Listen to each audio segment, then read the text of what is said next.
আমাদের অনন্য স্টোরি সকল প্রকার পার্ট গল্প দেখতে আমাদের চ্যানেলটি সাবস্ক্রাইব করে পাশে থাকা বেল আইকনটিতে ক্লিক করে অল নোটিফিকেশন অন করে দিন। উফ, আর সরি মিস্টার রায়হান, হয়তো ভুল খবর পেয়েছিলাম। আমরা যাচ্ছি। আমি হাঁপ ছেড়ে বাঁচলাম। আমি হাঁপ ছাড়লাম, হয়তো সবাই চলে যাচ্ছে। তৎক্ষণাৎ মনে হলো রুমে কেউ হুড়মুড়িয়ে ঢুকে পড়ার আওয়াজ পেলাম। সঙ্গে সঙ্গে চেপে ধরলাম ফুলকির হাত। শুনতে পেলাম আয়েশের রাগে হুঙ্কার দেওয়া কণ্ঠ। You rascal reporter! মারধরের শব্দ হলো। কিছু বোঝার আগেই ফুলকি ভয় পেয়ে বলল, একটা সাংবাদিক ঘরে ঢুকে এসেছেন স্যার, ওকে মারতেছে। আটকে গেলাম আমি। আন্দাজ মতো সামনে গিয়ে ওনার হাত আটকালাম, কিন্তু আমাকেও তোয়াক্কা করলেন না উনি। আমি বেকুবের মতো দাঁড়িয়ে রইলাম। আয়েশের শার্ট খামচে ধরতেই শান্ত হলেন উনি। আজকে কম মার পড়লো তোর ওপর। আমি বলেছি ধৈর্যের পরীক্ষা নিস না, ঘরে ঢুকে পড়লে তো চোখ উপড়ে ফেলবো রে। আর একটা কথা, আমার নামে আজে বাজে ছাপলে কিন্তু সারা জীবন পস্তাতে হবে। Useless, get out! বড় বড় শ্বাস ছাড়লেন উনি। আমি অসহায় হয়ে ওনার শার্ট খামচে ধরেই দাঁড়িয়ে রইলাম। কত বড় সাহস ওর! এত করে সাবধান করলাম তবুও হুড়মুড়িয়ে ভেতরে ঢুকতে হবে। এরিয়ার ব্লাডি রিপোর্টার! রাগে গজগজ করতে করতে বললেন আয়াস। আমি এখনো পেছন দিক থেকে ওনার শার্ট খামচে একভাবে দাঁড়িয়ে আছি। নেই কোনো হেলদোল। মাঝে মাঝে বুঝতে পারি না ওনার মাথা ঠান্ডা করানোর ঔষধটা কি করলে ওনার মেজাজ ফুরফুরে হবে। এমন লোকের সঙ্গে থাকি যে নিত্যদিন একটা সমস্যা নিয়ে হাজির হন। এভাবে কি শার্ট ধরে দাঁড়িয়ে থাকবে? রিপোর্টে চলে গেছে, আর মারামারি করার চান্স নেই তো। শার্ট ছেড়ে দিলাম আমি। ফুলকি মিনমিন করে বলল, ম্যাম আমি আসছি। বলেই চলে গেল ও। ঘরে একা রয়ে গেলাম আমি আর আয়াস। আমি মুখটা বাংলার পাঁচের মতো করে পড়লাম, আপনার মাথা থেকে নিমপাতা ভর্তি? মানে বলছিলাম যে আপনি সবসময় এত মেজাজ নিয়ে কি করে থাকেন? একটু ভালো মোটে থাকা চায় না? মানুষের কৌতূহল তো হতেই পারে, তার জন্য মারধর করা কতটুকু যৌক্তিক? আর আপনি আমাকে যেভাবে লুকিয়ে রেখেছেন যেন আমি এমন কোনো ধন সম্পত্তি যে কেউ দেখলে সর্বনাশ হয়ে যাবে, চুরি হবার আশঙ্কা আছে। আয়েশ আমার গাল টেনে কোমল সুরে বললেন, আমার সব থেকে বড় এবং দামি সম্পত্তি তুমি, নিশা পাখি। ওনার এই একটা কথাতে আটকে গেল আমার কথা। হার্টবিট যেন মিস হয়ে গেল। হঠাৎ মনে হলো আমি হয়তো ভীষণই লাকি। একটা ছেলে আমাকে নিজের সবচেয়ে দামি মনে করছে। অতপরই বিষণ্ণতায় ভরে গেল আমার আনাচে কানাচে। মনে পড়ল বিয়ের দিন আয়েশের গোপনে ফোনে বলা কিছু কথোপকথন। আমি ওনার কাছে শুধুই দয়ার পাত্রী। এই কথাটা কানে ঝনঝন করে বাজতে লাগলো। আমার বাড়ি, গাড়ি আর টাকা পয়সা সব চলে গেলেও যদি আমি তোমার পাশে পাই, সেটাতেই জীবন লুকিয়ে থাকবে আমার। শুধু পাশেই আনিশা শাহিবাকেই চাই। দরকার হলে তোমায় ছোট্ট করে মনের অন্দরমহলে লুকিয়ে রাখতাম, কিন্তু তা পারি না। ওনার অসাময়িক কথাবার্তায় দোটানায় আগুনে পড়তে থাকে আমার মন। মাঝে মাঝে ইচ্ছে করে ওনার প্রশ্ন করতে, উনি কি সত্যিই আমায় ভালোবাসেন? করতে গিয়েও আটকে যায়। যদি এই প্রশ্নে সেই ভয়াবহ ডাকটা বেরিয়ে আসে, তাই মনেই থেকে যায় সেসব প্রশ্ন। আর কথা না বাড়িয়ে সরাসরি নিজের ঘরে চলে যান আয়াস ফ্রেশ হতে। দুপুর গড়িয়ে যাবে কিছুক্ষণ পরেই। খাওয়া দাওয়া করতে তো হবে। বেশিক্ষণ লাগলো না ওনার ফ্রেশ হতে। দ্রুত ফ্রেশ হয়ে আবারও আমার ঘরে হাজির হলেন উনি। আমায় নিয়ে গেলেন খাবার টেবিলে। অদ্ভুত বিষয় হচ্ছে, আয়াস এই একই বাড়িতে থাকলেও বাবা মায়ের সঙ্গে খাওয়া দাওয়া করেন না। নিচে খাবার দুটো টেবিল রয়েছে, একটাতে আয়াস খাবার খান আর একটাতে মা বাবা। এরা যেন জন্মের শত্রু। প্রতিদিনের মতো খাবার নিয়ে আসা হলো। দুপুরেই একমাত্র ভাত জিনিসটা খেয়ে থাকেন আয়াস। সেই সুবাদের আমিও ভাত খাই। ভাত ছাড়া অন্য সময় খাওয়া যেন অসম্পূর্ণ লাগে আমার। তবে আয়াসের জেদ বলে কথা, উনি যা খাবেন আমাকেও তাই খেতে হবে। ভাতের কয়েক লোকমা মুখে দিতেই আয়াসের বাবা গম্ভীর কণ্ঠে কিছুটা দূরের খাবার টেবিলের থেকে বলে উঠলেন, আয়াস, তুমি নাকি একটা রিপোর্টারকে মারধর করেছো? আয়াস উত্তর দিলেন না। উনি ওনার মতো খেয়ে যাচ্ছেন হয়তো, কিন্তু খাবার খাওয়া থেমে গেল আমার। ঢকিলে বসে থাকলাম।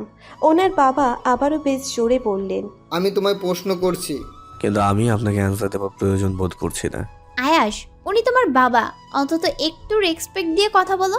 কাট কাট গলায় বলে উঠলেন আয়াসের মা। আয়াস গাম্ভীর্যপূর্ণভাবে উত্তর দিলেন, যে যেমন তার সাথে তেমনই ব্যবহার করা উচিত। আর একটা কথা, খাবার সময় এসব ডিসকাস্টিং আলোচনা করতে চায় না। আমার আর আনিশার খাওয়া নষ্ট হচ্ছে, এই প্রসঙ্গে আর কোনো কথা বললে উঠেই চলে যাব। তুমি আমার কথা বোঝার চেষ্টা করো না দেখছি। এই রিপোর্টারকে হসপিটালে যাবতীয় খরচ থেকে বেশি আমায় দিতে হয়েছে। কি দরকার ছিল শুধু শুধু এসব করার? এমন তো নয় যে রিপোর্টার ভুল তথ্য পেয়েছিল। আসলে তুমি তো কাজটা করেছো, ভুলটা করেছো। ওদের প্রত্যেকটা কথা সত্যি ছিল। ওদের বলা কথা সত্যি না মিথ্যে জেনে আমার কি লাভ? হ্যাঁ, ওরা সত্যি বলেছে, তাতে আমার কি? সব থেকে বড় কথা, আমার লাইফে আমি কাউকে ইন্টারফেয়ার করার সুযোগ দিই না, সেখানে রিপোর্টটা তো অনেক দূর। আর আপনার এসব কথা টেনে কি বোঝাতে চাইছেন? কি করতে বলছেন এখন? আয়েশের বাবা একটু চুপ থেকে বলে উঠলেন, আমি জানি তুমি আনিশাকে পছন্দ করো, কিন্তু ওর বয়স কম, সেটাও তোমায় বুঝতে হবে। তাই বলছিলাম যে ওকে তুমি যদি ওর বাড়িতে রেখে আসতে, ও যখন অ্যালার্ট হবে তখন একেবারে রেজিস্ট্রি করে। কথাটা পরিপূর্ণ না হতেই তীক্ষ্ণ শব্দ হলো, কিছুটা পড়ে ভেঙে গেল। 2 সেকেন্ড বুঝতে সময় লাগলো আমার। আয়াস নিচের প্লেট ফেলে দিয়েছেন। আমি কাঁচুমাচু হয়ে গেলাম এক প্রকার। ঝড়ের পূর্বাভাস পাচ্ছি। আপনি কি ভাবলেন আপনার কথায় ওকে বাড়ি দিয়ে আসবো? তারপর কয়েকদিন পর ওকে ভুলে যাব? এটাই আপনাদের পরিকল্পনা নাকি? কাউকে আর কিছু বলার সুযোগই দিলেন না আয়াস।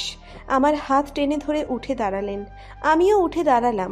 আমাকে এক প্রকার টানতে টানতে নিয়ে আসতে লাগলেন খাবারের পাত থেকে, আর চিল্লিয়ে বললেন, যে যাই বলুক, পুরো পৃথিবী জানুক আমি ওকে ব্ল্যাকমেল করে বিয়ে করেছি, তাতে আমার কিচ্ছু যায় আসে না।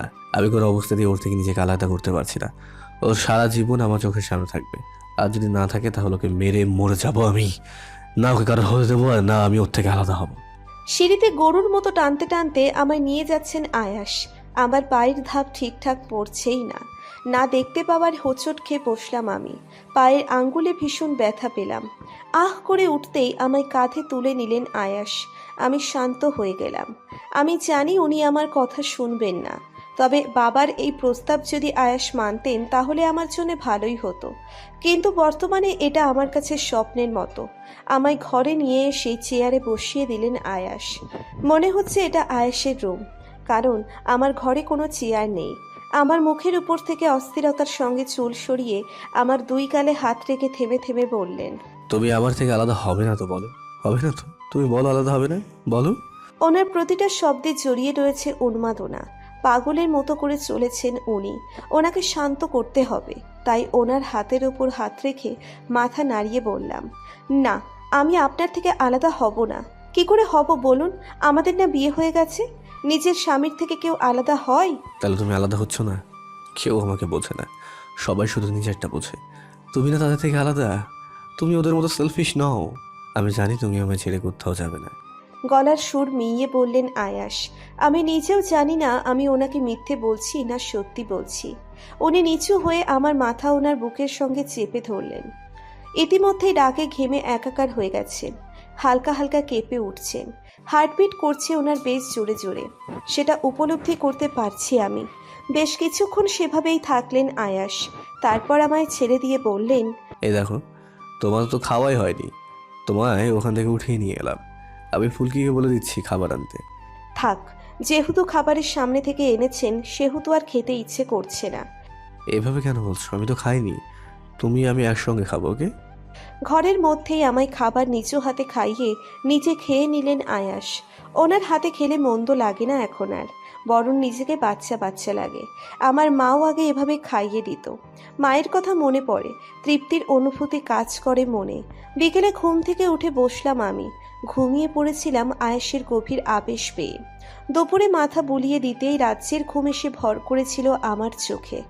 ঘুম ভাঙতেই ব্যালকনি দিয়ে রঙিন আকাশ চোখে পড়ল। হাই তুলে চোখ কচলাতে কচলাতে উঠে বসলাম। পাখির কিচিরমিচির শব্দ শুনে মনে পড়ে গেল পিহুর কথা। বেচারাকে খাবার দিতেই ভুলে গেছি আমি। দ্রুত উঠে দাঁড়ালাম আমি। ব্যালকনিতে দ্রুত গতিতে এগিয়ে গিয়ে ডাকলাম, পিহু। পিহুর টানা ছাপটানোর আওয়াজ শোনা গেল। ও বোধহয় রাগ করেছে। রাগ করলেই একমাত্র সে আমার কথাই উত্তর দেয় না। চোখ মুখ খিচে বললাম, সরি রে, তোকে খেতে দিতে ভুলে গেছি। আই প্রমিস এটা আর হবে না। বলেই সাবধানে ওকে খাবার দিলাম আমি। পিহু নিজের নাম বারংবার উচ্চারণ করতে থাকলো। ওর কণ্ঠেও যেন রাগের আঁচ পেলাম আমি। যেন ও বলছে, তা তো ভুলেই যাবে, এখন বর পেয়েছো না? বরের সোহাগ পেয়েছো না? আমার কথা মনে থাকে? আমি নিচের মনে মনে পিহুর সামান্য নিজের নাম উচ্চারণ করা নিয়ে অনেক কিছু ভেবে বসলাম।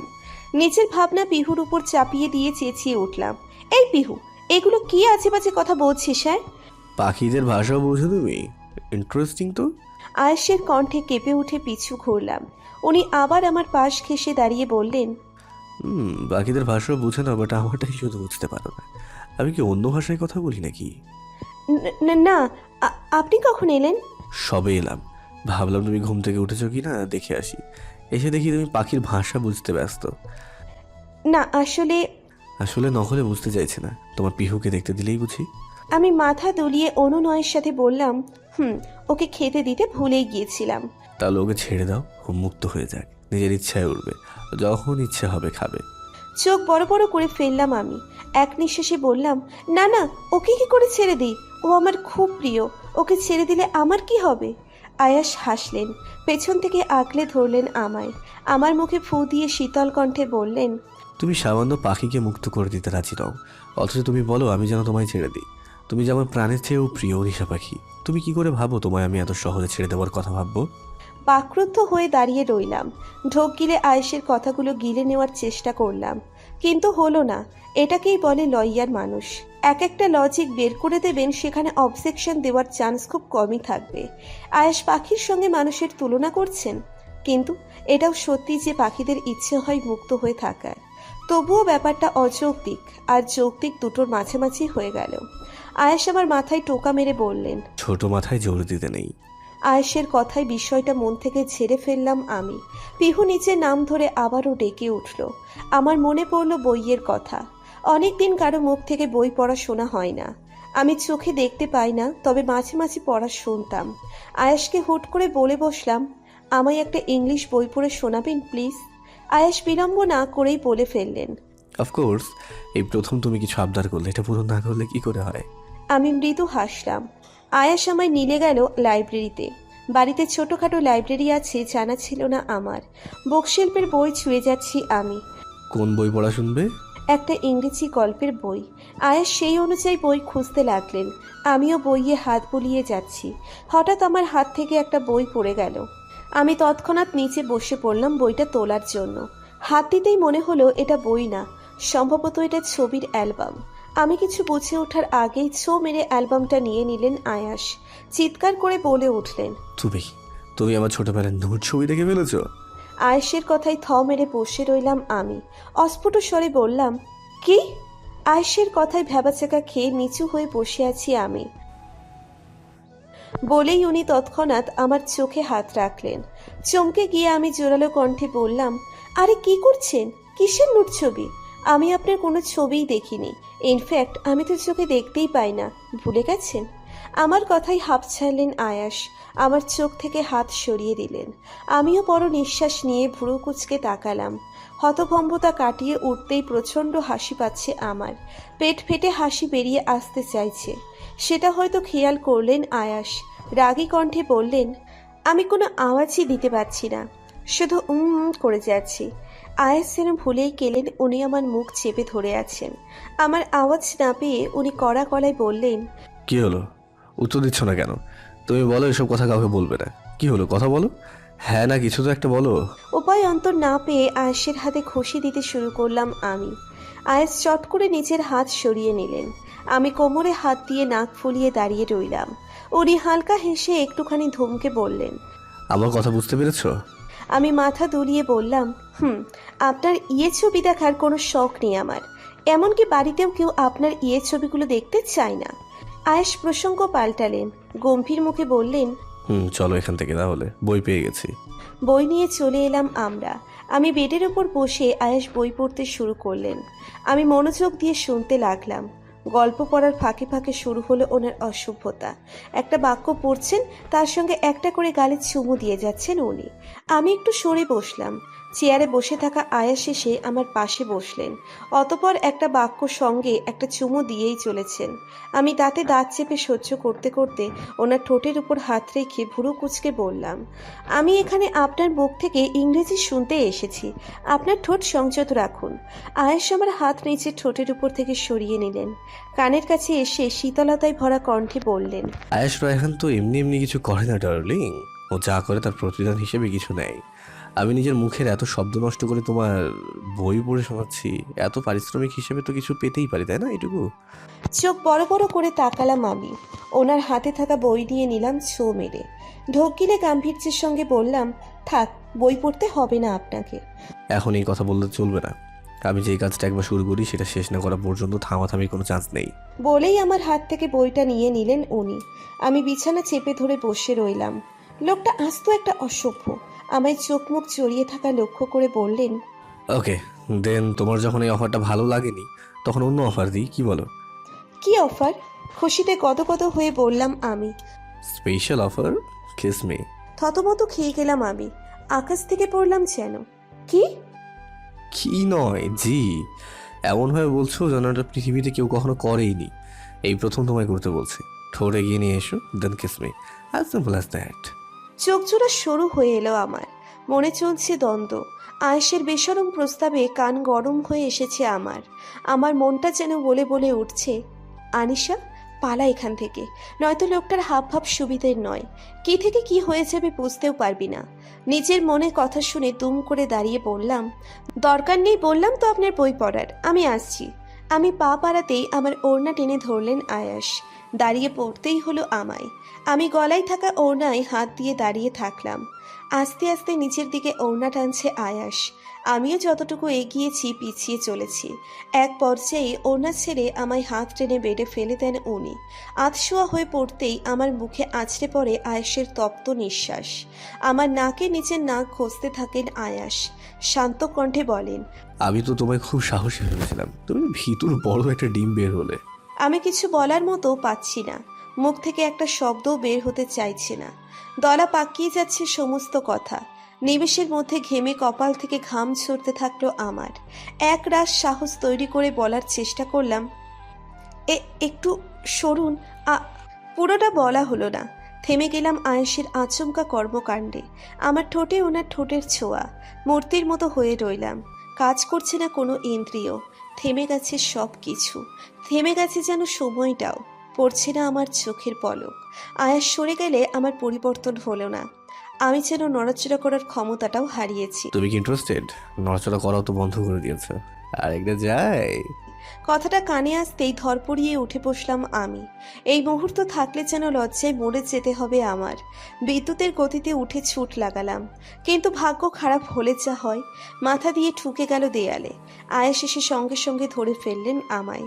আমার মাথা সযত্নে নেড়ে দিতে দিতে ধমক দিয়ে বললেন, এত ছোটাছুটি করার কিছু দেখছি না তো। আমি তো তোমায় খেয়ে ফেলবো না নাকি? আমি অন্তত রাক্ষস নই। আয়েশের ধমকানি কথার আলাদাভাবে কোনো জবাব দিলাম না। মাঝে মাঝে ভালো লাগে এসব ধমকগুলো।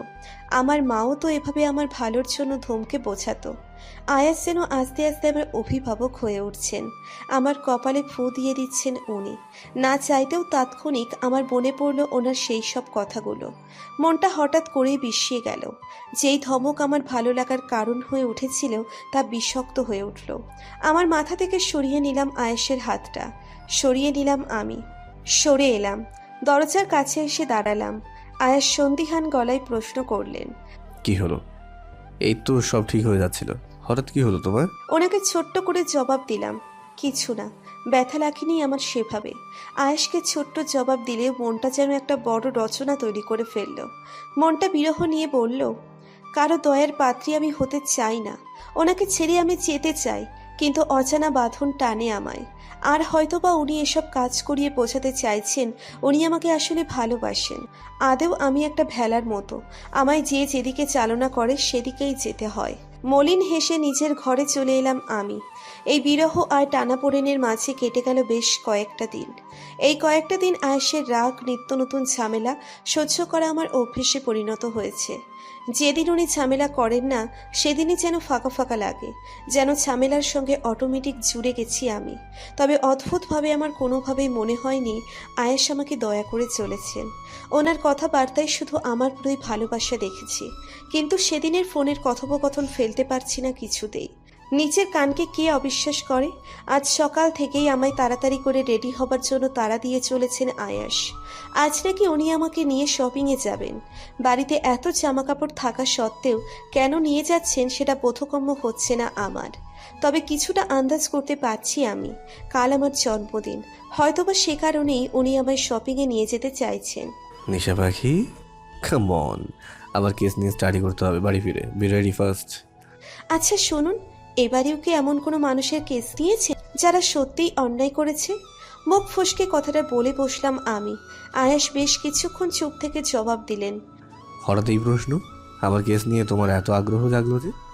না, এমনি জিজ্ঞেস করছিলাম। হ্যাঁ, ওরা বেশি টাকা দেবে বলেছে। 70 লাখ পর্যন্ত পারছি আমি। তাহলে কেস নেবো না কেন বলো তো? কিছু বলার সাহস হলো না আমার। আন্দাজে কানে ইয়ারটিং পরার চেষ্টা করছি, কিন্তু পারছি না। আয়াস এসে ধরলেন আমায়, অস্থির হয়ে বললেন, এইভাবে সেজে গুজে গেলে কি করে হবে? তুমি তো শুধু আমার সামনে সাজবে, তাই না? বলো, অন্য লোকের সামনে সেজে যাবার কি দরকার বলো? তাহলে কি করে যাব? সিম্পল হিজাব পরে। হিজাব? আমি পরবো কি করে? আমি তো কানে দুলই ঠিকঠাক পরতে পারি না। হিজাব না দেখে কি করে পরবো? আয়াস, রায়হান আছে কি করতে? বেশ কনফিডেন্স নিয়ে বললেন উনি। আমি ফিচেল গলায় বললাম, আপনি হিজাব পরিয়ে দিতে জানেন? না না, তবে ইউটিউব নেট আছে কি করতে, দেখলেই পারবো। চোখ ছোট হয়ে এলো আমার। আয়াস যতটা সোজা ভাবছেন বিষয়টা ততটা সোজাও নয়। অতঃপর শুরু হলো হিজাব পরার যুদ্ধ। উল্টে পাল্টে হিজাব পরিয়ে চলেছেন উনি। একবার সব কাপড় সামনে, একবার সবটা পেছনে, নয়তো পেঁচিয়ে দিচ্ছেন। এভাবে প্রায় 1 ঘন্টা পেরিয়ে গেল। এক পর্যায়ে মনে হলো ভালো মতোই পরে নিয়েছি। ওনাকে প্রশ্ন করলাম, সব ঠিকঠাক হয়েছে?